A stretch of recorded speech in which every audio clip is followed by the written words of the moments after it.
This is the Red Line, and I am your host, Jimmy Red. This week we have a special guest with us. We brought in Mr. Tom Dano.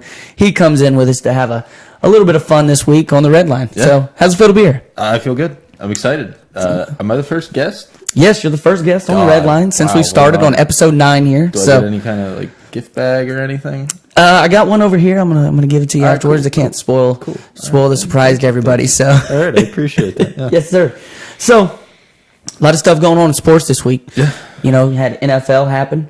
There was a lot of games that were really just mind blowing there. The Saints game versus the Bills. That was pretty crazy.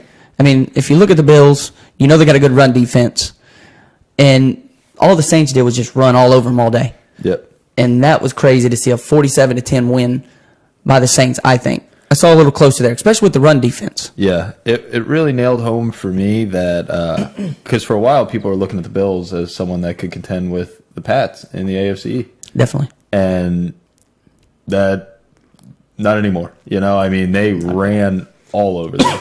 And with the Saints, it's not the guy you thought would be running all over people. You thought at the beginning of this season it would be Peterson possibly having this resurgent year in New Orleans with Sean Payton and Drew Brees. And it obviously didn't work out there, and he's moved on to better things in Arizona. And he's running like a beast there. His numbers have went way high since he's left.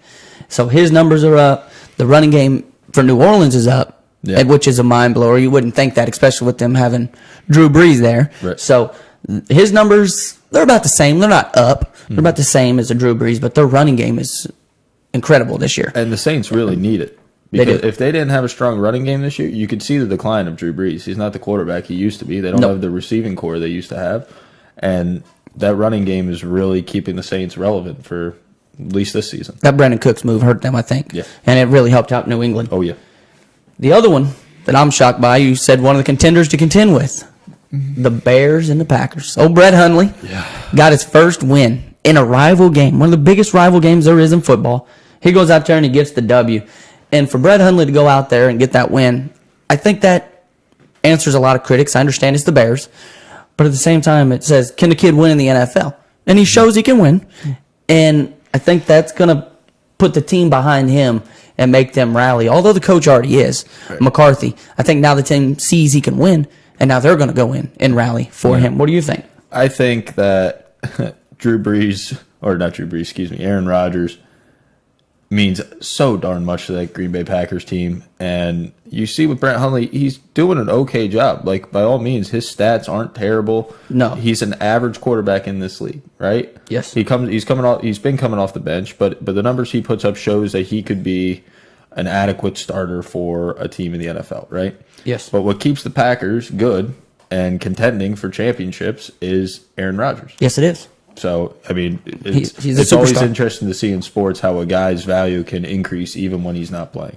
And that's definitely what's happening with Rodgers right now. Exactly, because when you think about the Packers, you can think of the big names like Jordy Nelson, Aaron Rodgers. Aaron Rodgers is gone. Jordy Nelson was hurt for a little bit.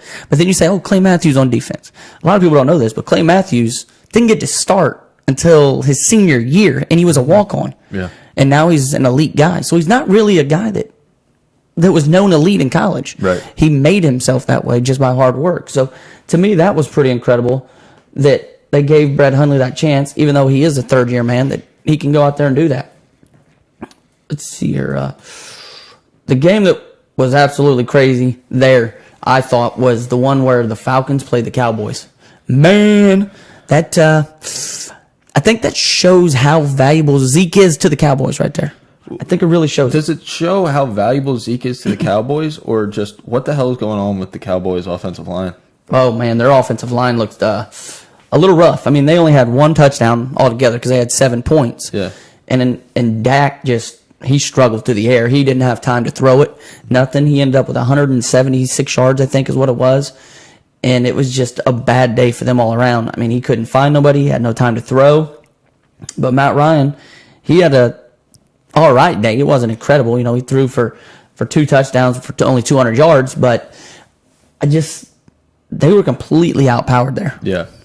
And I mean, it's so weird for me to see because the last 3 or 4 years in the NFL, it's been like death taxes in the Cowboys' offensive line. Like, they've always been solid. It seemed like for a long time, it didn't matter who the hell they put in the backfield. That offensive line was going to make them look like a stud. Exactly. And now maybe we're seeing that. I don't know if it's them aging, them not playing together, not having that same cohesiveness, but it seems like that era is kind of moved out of the window. Yeah, it looks like the new teams, there's 2 teams, if you honestly look at it, that I believe have the best offensive lines in football, and both of them you're going to say, no, you're crazy. One of them is Jacksonville. Mm-hmm. Blake Bortles has way more time this year to throw, and that is because of who? Leonard Fournette. Yeah. Leonard Fournette has opened up the passing game. Yeah. Because I'm not saying his offensive line got that much better, but now they got to be worried about the run. Right. So it got better because they don't have as much pressure coming at them. And the other one that really stepped up was Tennessee. The Titans have picked up their both running game and their offensive line, which I'd say is possibly the best offensive line in football. Right. So I wouldn't argue that. The biggest game to me, though, that shocked me was the Panthers game with the Dolphins. That was crazy. Like, Cam Newton, I understand he missed training camp and he missed the preseason, and they set him down and all of that. But he came in this game with a vengeance. And could that be, it took 10 weeks because he missed all of that for him to get warmed up? Because he's been in hit or miss, hit or miss, hit or miss, hit or miss. Now he just turned it on. Yeah. In Miami, you think one of the best run defenses there is in football. And just defense in general, I'd say, they just went crazy on him. I mean, they got Ndamukong Suh, one of the best guys there is in defense on their team. That's embarrassing. I mean, a Monday Night Football game, the Carolina Panthers are a good team, but the Dolphins just had nothing. I mean, rolled over. You saw the move where they got rid of Jay for a 4th-round pick, which from what I've heard kind of sounded like it was a statement from Adam Gase saying, like, he wasn't studying up, he wasn't doing his thing, and we're not above getting rid of him. Exactly. But what's crazy for when I watch the Dolphins is they've put so much investment in terms of draft picks into that offensive line. A lot. And they stink. And it doesn't help that I'm not saying Jay Cutler's not a franchise quarterback, but the way I want to say this is his body language that he gives off to you shows he doesn't care. Yeah. He does. I mean, you can see that he does, but his body language is like, mopey, like, I don't care. Well, guess what? If you give off that body language like you don't care, your team's going like, we don't care either. Yeah. And the only reason they brought Cutler in for this season is because they thought they were close. Exactly. They would have just rode out a year with Matt Moore if they felt like they weren't capable of contending for the AFC East and a playoff berth. They're struggling. It's clearly nowhere close to that. No, it's not. And Cam Newton went out there and had an astonishing day. Looked like his 2015 MVP year. He had 4 touchdowns, 254 yards. And the craziest thing to me was that Jonathan Stewart came back in with vengeance. He ran for over 100 yards, and that was amazing to see. Christian McCaffrey had a good game. Cameron Artis-Payne, the kid that got out of Auburn, had a good game. The team in total had like 294, 95 yards rushing. Yeah. Almost had 300-yard rushing as a team. That's crazy. Yeah, and the Dolphins again made that move for Kiko Alonso. Thought that was going to be a stalwart behind the offensive line or behind the defensive line to slow running games down. Hasn't happened. I mean, Sue, every once in a while, you still see those incredible plays that Sue can make where he reaches out and just will grab somebody like a damn bear claw and just throw them to the ground. But not enough team defense to slow down a rushing attack. So we'll ask you. We're here in Carolina. You might not be a Panthers fan because you like the Dolphins, but after you just saw them beat the Dolphins, which is your team, and you see how well the Saints are rolling, do you think if Carolina plays like this, they're the favorite to win the NFC North, or do you think the Saints still take it? I haven't seen enough consistency out of Cam to put them above the Saints and Drew Brees just yet. I mean, I know Brees isn't as good as he once was, but I still trust him to not completely implode and cost his team a game. See that? I don't trust Newton to do that same thing. Yeah, he's proved numerous amounts of times that if he goes out there and he has a really good game, he's going to come back the next week and he's going to throw 2 or 3 picks. Yeah. He's done it consistently. Like he did it his rookie year. He did it even the year in 2015 when he had the MVP year. Yeah. He went out there and he'd throw 4 touchdowns or 5 in a game. And the following week he'd go throw 2 interceptions and 2 touchdowns and they'd squeak by, just like they did with the Giants. They squeaked by the Giants that year. Yeah. So it's pretty close there. Since we're about to switch topics here, I want to go ahead and throw something out there to these fans real quick of ours. On December 15th and the 16th, we are doing our Extra Life event for 24 hours again for the children, raise money for them at hospitals and all that stuff. So I'm pretty excited about that. December 15th and 16th. What do you think about it? I'm excited. For anybody who's maybe new to following us, who didn't see what we did with this last year, it's a 24-hour live stream. It's going to be me, you, our buddy LC, and one of LC's buddies, Austin, from out in Texas. We're all going to be in the same room for 24 hours playing video games. Wow. It all goes toward raising money for kids through the Extra Life charity. So it's really fun it's grueling. It's really grueling. And we throw in some punishments and stuff to make it fun. Yeah, because people love seeing us in pain. Oh, right? Love hearing me say stupid stuff and everything. There's going to be sessions where we do trivia with Red. There's going to be punishments for this person and that person. There's going to be just all kinds of random stuff. So tune in. Yeah. It's a great cause. He donates in his name to a hospital of his choice that he chooses on that website. I do the same to a hospital of my choice in my hometown, and Michael does one himself to a hospital that means something to him. So please tune in December 15th and 16th. We'll have more details. Follow us on our Twitter. Our Twitter is @roundaboutproductions.pro, I think. Something like that. Roundabout Productions is the name you would look for us under. So, Roundabout_pro. That's it. There you go. Yeah. He's got it. So, college. Boy, oh boy, oh boy. What a shakeup this week, right? Yeah. I have video evidence here that you can claim that I've showed you just actually before we got on air, that who I thought the four would be. Yeah. I said 1 would be Bama, 2 Clemson, 3 Miami, 4 would be Wisconsin, I said. 3 from 4. And then I said Oklahoma 5, Auburn 6. Yep. So I missed 2 of them up. It's all right. How close? What would you have thought? Where would you have put your players at? I would have gone the same with Alabama, Clemson, Miami. That fourth slot, I hear people arguing about putting Wisconsin in. I'm at the point with the Big Ten where they've all beat the heck out of each other so bad all season, with Penn State, Ohio State, Michigan State, Iowa even getting in there, Wisconsin. They've all had such tight games, and they've all beaten each other. I don't know if we're going to have a deserving Big Ten team in the Final Four. I think there's a couple. There's only 2 I think that could do it, and that's truthfully the honest amount. I know everybody says, why do you say this? But I think Ohio State could. They got to get the right losses. They have to. They got to win out. They have to win out, and they have to get the right losses. Right. They have to. If they don't, they can't get in. So I think Ohio State can still get in, but they're the last team that can do it. Yeah, Other than that, I don't think anybody else can. I see Ohio State having a legitimate reason to be in. They lost to Oklahoma, and then they got the doors blown off of them by who was it? Iowa. They got the doors blown off of them by Iowa. Smoked. And I think what that leaves way too much room open for is all the controversy around, Penn State beat Iowa. Penn State's losses were both close, Yep. Does Michigan State deserve to be, if they, cause it's going to be crazy. And the way the root of this, in my mind, why the Big Ten is so messed up, is because you have so much power on the one side of the conference, and the other side of the conference is crap. Exactly. I mean, Wisconsin won the West already, so they're going to have to play either Penn State, Ohio State, or Michigan. Right. That's who they're going to have to play for the championship. Right.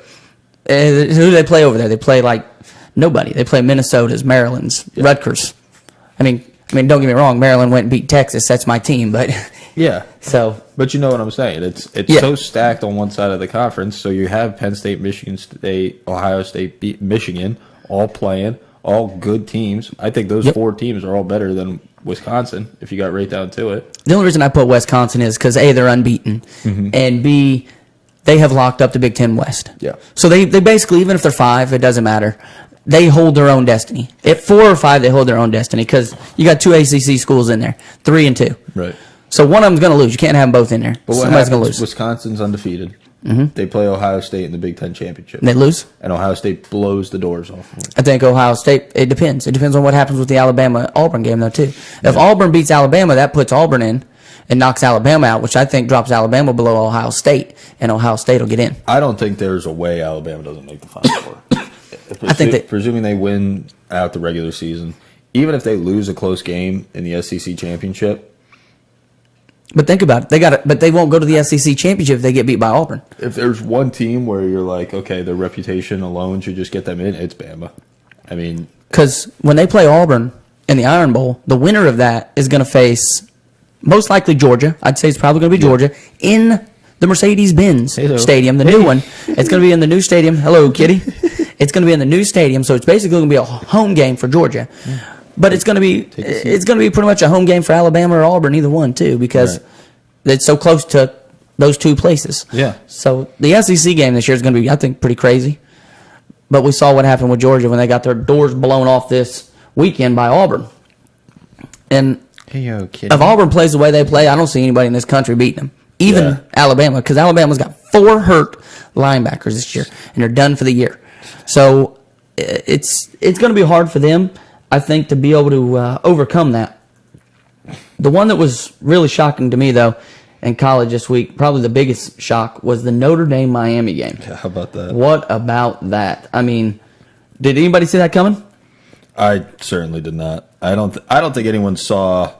There was a small pocket of people that thought Miami could actually win. Yes. I don't know if there was a single, even your most diehard fangirl Miami people, I don't think they saw 41-8 showing up. I didn't see it. It was insane. And that defense is really, really, really good. It's real. This cat, he's going to fall and he's going to claw me so bad. They have no problem right now passing around that turnover chain. I can tell you that. No. You know how much that thing weighs? They've released how much that thing weighs. That is a 5-pound necklace. I want to know how much that thing's worth.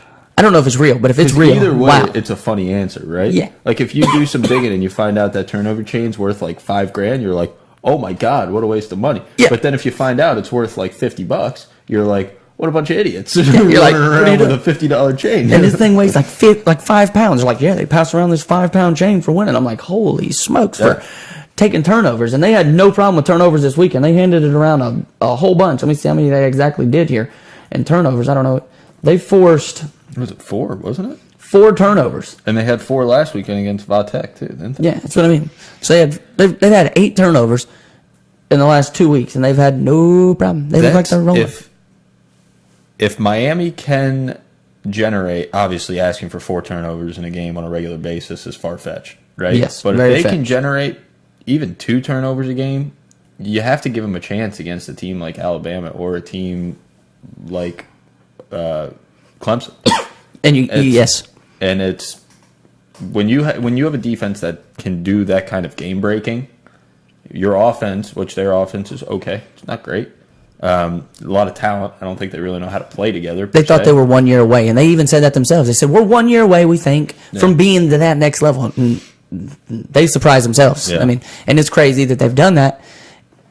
And you also got to think about Clemson. Yeah, you know, they went to the national championship last year, but they lost their star. They lost Deshaun Watson. Yeah. So they bring in this new kid that's never been in this pressure before. Is he going to be able to handle that kind of defense, you think? Because remember, he's been hurt already once this year, and that was against not even a great defense, just an adequate. This is a great defense. Is he going to be able to handle it? I think he does. I mean, you've seen him play in big games already. Even if he hasn't won those big games, I still think he's shown enough confidence that he knows he belongs. I mean, that kid, he looks like Deshaun Watson 2.0. He does. And Deshaun Watson came out on Twitter back when it all first went down, and he said, this kid's better than me. Right. And that's from Deshaun Watson. I mean, was that just Deshaun Watson being Deshaun Watson and buttering the kid up because he's an alma mater there? Or is that Deshaun Watson actually being truthful Deshaun Watson? Mm-hmm. This one right here hurt the Big Ten, like we were talking about the Big Ten, the Ohio State-Michigan State game. Ohio State beat Penn State. Yes. Penn State got beat by Ohio State. Yep. Ohio State just beat Michigan State. Yep. How does that work? How does that work? It's so hard to figure out because, like you said, Ohio State beat Penn State by 1 point. Yes. 1 point. Last second drive going down the field won the game. Yep. Penn State lost to Michigan by a field goal in overtime. So if you look at that, you'd think Ohio State, Michigan State was going to be an incredible game. It'd be very tight, evenly matched teams. Two good coaches, everything. And Ohio State just walked the dog. I mean, absolutely walked the dog. And JT Barrett didn't have that stellar of a day. He threw 2 touchdowns, 2 interceptions. Yeah. So he had an all right day, but he threw a lot of turnovers. I mean, he didn't even throw for 200 yards. So I don't know. I mean, their defense had to win that game. That's my biggest thing with the Big Ten. It makes me scratch my head. And when you have that much head scratching around a conference, I don't know how you have a legitimate team that people are okay with having in the Final Four. So you don't think a 2-win team gets in the playoffs this year? You don't see it? I don't. Because, I mean, there could be, think about some of the ones that could get in that are 2 losses. You're telling me that if Auburn, who I think is already at a 2-loss right now, I believe they're a 2-loss team. If they win the SEC, they won't get in. They might only be a 1-loss. I'm not 100% sure there. I think they might be I think there are 2, though. This is one of the crazier seasons of college football we've had. Oh, yes, by far. Yeah, Auburn is a 2-loss team at a 6-2 right now. Yeah. I thought they were. But if Auburn wins, and they're sitting at 6 right now, and they beat Alabama, which will take them to play Georgia in the SEC championship, and they win that, you can't put a 2-win team in? You have to. You can't put Alabama in over them if they just beat them. And I guess if Michigan State comes out, and the more I think about it, if they come out in the Big, because it's going to be them in the Big Ten championship. Yeah, it's going to be them. Yeah. After beating Michigan and they're going to have to beat unless Wisconsin. they completely implode at the end of this year. And they got to play Michigan, and they have to play, I think, I don't remember who the other one, Michigan and Iowa or something. No, not Iowa. I don't remember who it is. That's Michigan. probably one of those Rutgers or they got Michigan. Feeding teams. And so they're definitely going to be in. So if they beat those 2 teams, they're going to be in the Big Ten title just because they'll hold the tiebreaker over Penn State. Yep. And if Ohio State comes out and shows what they can do against Wisconsin, I don't think Wisconsin's that good. I really don't. They're not. I don't think they're that good. They only have like a 21% chance to win out the season. Yeah. That's not that good of a number. And you're playing in, obviously, like we just discussed, the weakest conference in the Big Ten, the West. So I think that hurts. And when they get to that matchup, we got to see what they do. And I think it's going to be really tough. I do too. And if Ohio State finds a way, and then those matchups that are in there right now fall down the way they're looking, think about it. You have Oklahoma still got a couple tough ones to play, and I'm pretty sure the Big 12 put a championship game in this year. So if they lose, they're out. Yeah. So there's another spot. You're already going to lose one with the ACC with Clemson or them.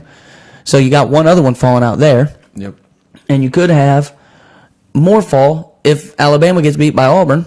So everything could just do it. I mean, it's nuts. It'll make for entertaining football. It's definitely going to make for that. Yeah. And it's definitely more than most people know what to do right now, because you can't just watch college football and say, oh, it's college football. It's college playoffs now. Right. So I'm really excited about that. We got some other news here. The Bills, obviously we're just going back to a little NFL here. The Bills benched Tyrod Taylor. I did see that this morning. It's crazy. How do you feel about that? I don't feel like, because who's the backup? I saw the name and I didn't even recognize it. I think it's Peterman. I did not. Peterman. Yeah. What's the point? What's the point? I mean, you're basically coming out here and you're saying, hey, we're not the team we thought we were. Yeah. We like Tyrod, but he's not that. We got this other kid. Let's see what he can do. See if he is our franchise quarterback. If not, there's an amazing class of kids coming out this year.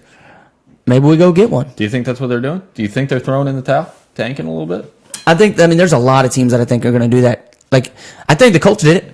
Because what's the Bills' record? 4 and whatever. 6? Yeah, something like that. I don't think they won that. I think they've only won 3 games. It might be 4 and 6, but I think they've only won 3. But even if that is the case, the Colts are doing it. I know they are. And the reason I say the Colts are, for sure, is because Andrew Luck didn't take 1 snap this year. No, they're actually 5-4. So even then, I mean, there's over 500. Why are you putting that's still contention for a wild card? That really is. They don't have no idea why they're doing it, unless it was just to prove a point to Tyrod. I don't know, but the Colts are tanking for sure. I can tell you that. That's a lot of people are thinking that's not the truth, but they are. The reason I say they are. And here's my rumor behind this one, and call me crazy, but this is what I think. I think that I probably am. This is weird. They just got the new GM. Yeah. And Andrew Luck likes David Shaw. Mm-hmm. But there's also another offensive coordinator that's amazing in Josh McDaniels out there. Yeah. And I think one of those two is going to land in Indianapolis, because we all know Chuck's gone.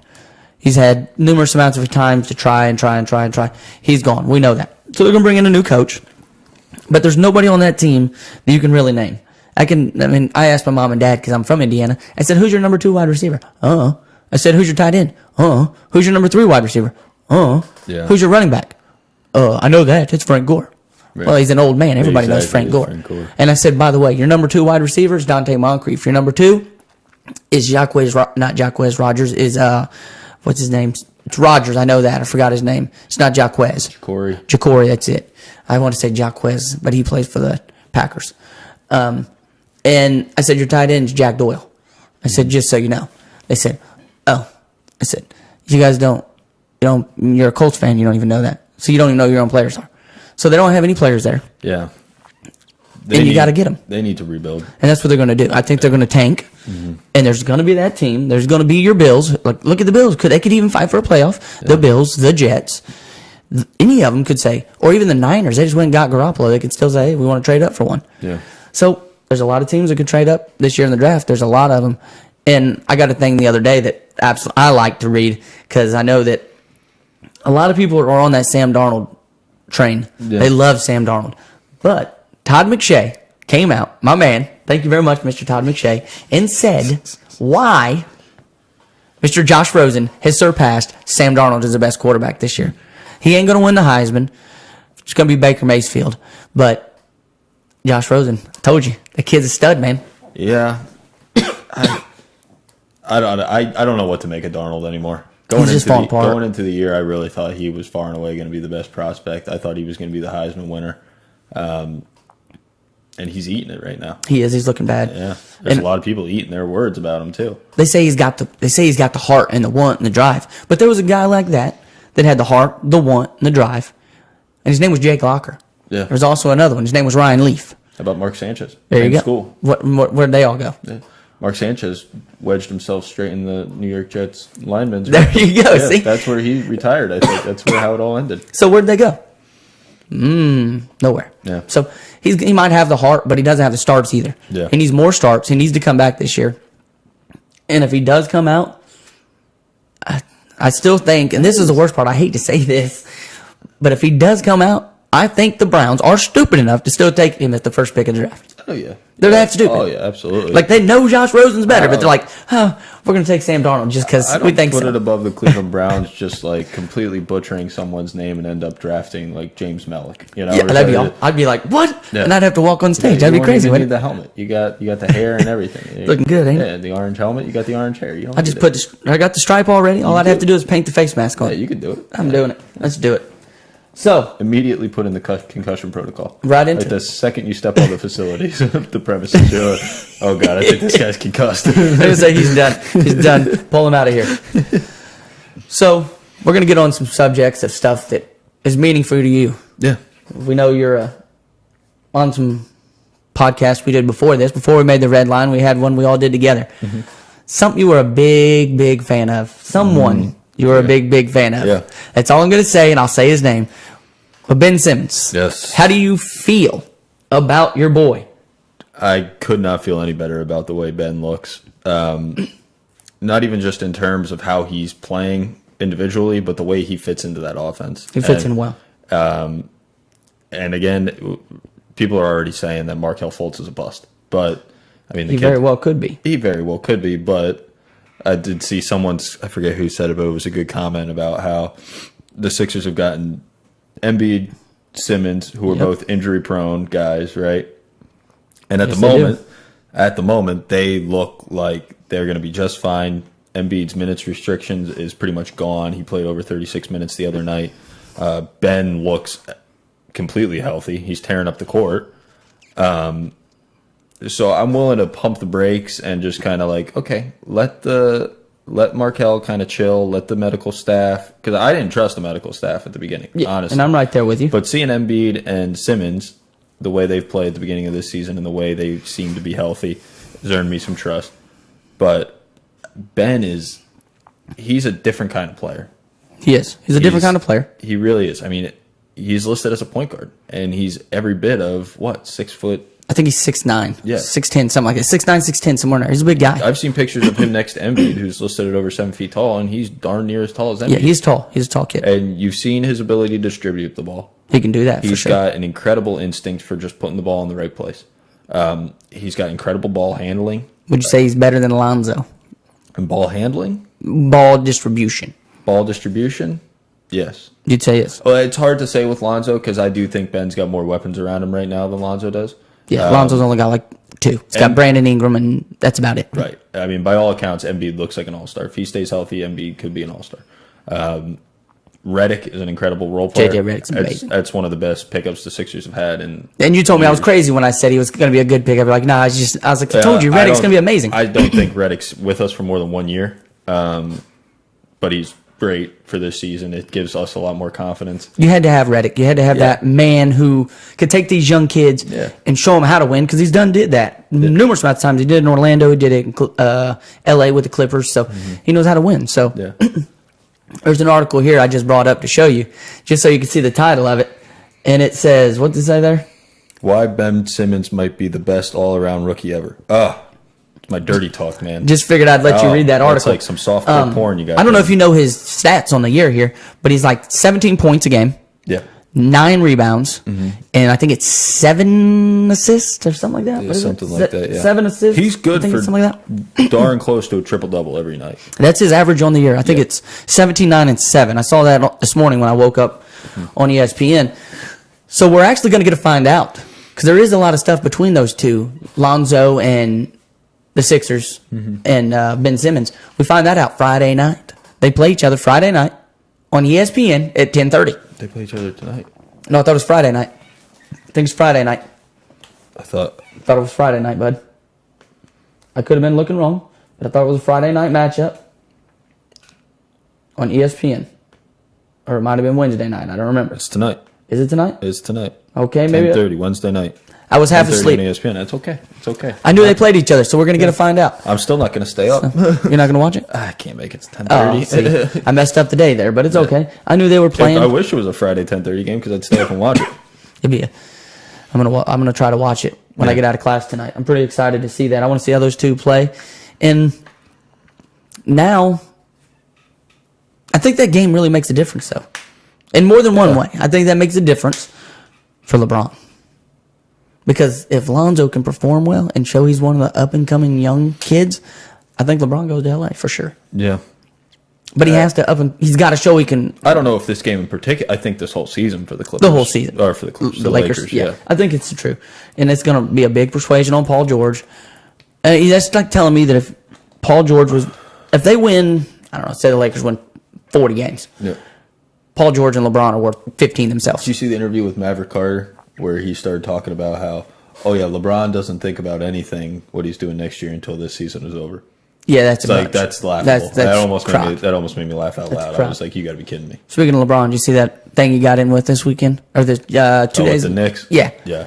Gets into a whole deal with him, and they're like, "Oh, he's just a king, whatever." He goes, "Yep, I'm the king. My wife's a prince, or my wife's the queen, and my daughter's a princess." I was like, "Bang!" Yeah, he just took out what's his name, that rookie Frank. I forget. I can't say the his kid. last name. Yeah, Nikita or something. Nikia, something like that. Just took him out for no good reason, saying that they should have taken Dennis Smith, who's a stud. Dennis Smith he looks like Russell Leave it to the Knicks, Westbrook though. 2.0. He says. But he just came in out of nowhere. It's just torched this poor kid. And then credit to Cantor and his Cantor coming in and defending his teammate and not letting LeBron just. Because LeBron could have walked up. And LeBron's proven, and you've seen it, and that's one of the reasons why I say he's going to LA. Is LeBron tells you, he says, I don't like young studs. I don't like young kids. I don't like them. I don't like rookies. I don't like them. But where was LeBron when Lonzo was playing in the Summer League? Courtside. Yeah. That's why I say he's going to LA, because he doesn't like these young kids, but he's courtside. Yeah. And if you put... It's hard for me to believe much anything that LeBron says. Oh, yeah. He's just... Everything... Even when he says one thing, you immediately have to go to, okay, now what does that actually mean? Exactly. He's such a passive-aggressive... His posts and everything are all over the board. You never know. And that's like saying if you bring Paul George there, and you bring LeBron, and you have Brandon Ingram, why do you want another shooter? You have 3 of them right there. Yeah. Why do you want another? You need a guy to dish the ball out. Who better than Lonzo? Yeah. So there's your 4 right there. Yeah, and if you need some steals, you can always draft Lonzo's younger brother. Exactly. Yeah. So because he got back to America now. Yeah, he's back in America. They got him back trying to steal some stuff from China. I don't understand. Went to like a that Gucci deal. store or something in I don't understand China that deal. and just jacked a bunch of stuff. That kid's rich. Yeah, they're loaded. Big Baller yeah. Brand's got all this money, and he's like, I think honestly that I don't think Dad said no. I think that there had to do with my friends are doing it. I want to fit in, so I'm going to do it. Yeah. That's what I feel. That's what I could be wrong. He could just be a plain thug. Yeah. But I think that was more or less his friends did it. He wanted to follow lead. Yeah. That's something though, because Donald Trump came in and was like talking. He was like, I'm going to talk to the president of China and get this all straightened out. And then he tweeted out today. Did you see his tweet this morning? I haven't seen his tweets yet. He tweeted this morning something like, do you think these UCLA basketball players will say thank you to Mr. Trump? We're looking at 10 years detainment in China. That's awesome. It was like, oh boy, all right. I would have tweeted him right then. I said, thank you, Mr. President Trump. God, that would have been pretty freaking funny if they actually got detained in China for 10 years. That would have been bad. Could you imagine how bad that would have been? Nuts. That would have been bad. So, Big Baller Brand China. Hey, who knows? It might even be making it over there soon if it gets big enough. International. So, Big Baller Brand. I know you don't want to. I know we need to hurry up and get off, but Big Baller Brand. Would you buy those shoes or no? No, they're expensive as hell. I know, but think about it. If you had $500 and somebody said invest $500, would you buy those shoes or would you invest in something else? I'd invest in something else. You really think so? Yeah. I think I'd invest in those shoes. It's stupid, but I think I would invest Just in the those shoes, or like if you told me I could invest in Big Baller Brand, the company, Okay. I'd consider it because there is upside to that. There's a lot of I'll upside give you to that. I'll give you that. Just buying a pair of those shoes, no. You can make money off of them still, sort of, maybe. Yeah. It's going to take years, but you remember, I have no self-control, and if I buy a pair of shoes, I'm probably going to wear them, and I'm probably just going to run through the mud because I'm not smart, well, yeah. right? True with and that. I always True just with end that. up doing stupid stuff. Like these shoes, I wanted to keep very nice, and you can see by the bottoms of it, I done F that up. My toe is Yeah, poking sticking through out. the top on this one. I don't know if anybody can see it, but my toe is making a break for it on the left side. He's done decided he didn't want to keep his shoes nice anymore. So keeping shoes nice has never been a thing for me. Can't do it. I know where you're at. All the way down to those light up sneakers. I used to destroy those. Did you ever get the Heelys when? No, I couldn't. I had friends that had Heelys, and I tried to put them on once, and I started rolling on it, and I about broke my damn neck, and I was like, nope, don't want a pair of those things. Ain't gonna happen. So, first experience on the Red Line. What do you think? It's cool. It's been fun to watch. You do the RedLine with doing the broadcasting school and stuff. You can tell that you're getting better. You're getting more comfortable. Doing this with you now, it's like I'm doing a different show than when I was doing the last take with all three of us in here. You know, like you've kind of found your niche doing this show, and it's cool to see. So. Well, thank you. I appreciate that. Hopefully everybody else enjoys it, and hopefully you continue to watch, and we'll get you back on here sometime. Yeah, absolutely. You know where I live? Yes, sir, I do. Right there. Right up that way somewhere. So, folks, that is the Red Line.